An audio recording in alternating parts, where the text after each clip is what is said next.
Setelah sebelumnya terkendala biaya pemulangan, BP2MI melalui BP3MI Sumatera Selatan pastikan jenazah TKW asal Muara Enim yang meninggal ketika di Hong Kong telah diproses dan diperkirakan akan segera diberangkatkan menuju tanah air.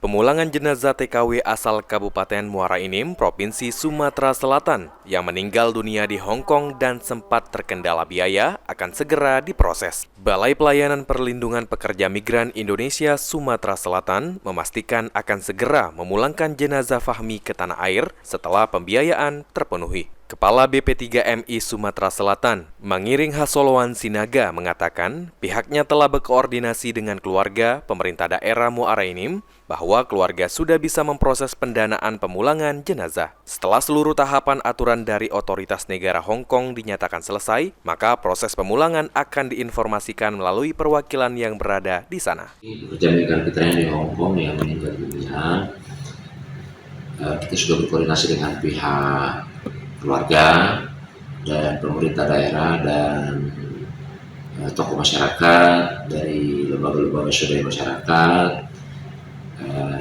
dan kita kemarin dipromosikan dari Dinas Tenaga Kerja Kabupaten Muara Enim bahwa pihak keluarga sudah bisa mengupayakan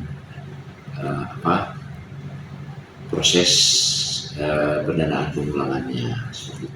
Ditambahkan Sinaga, untuk pembiayaan pemulangan dari Hong Kong mencapai $50 Hong Kong atau sekitar 100 juta rupiah. Meski demikian belum bisa dipastikan tanggal kepulangan jenazah karena masih menunggu proses dan informasi lebih lanjut dari perwakilan yang berada di Hong Kong. Ilham Wahyudi, PAL TV.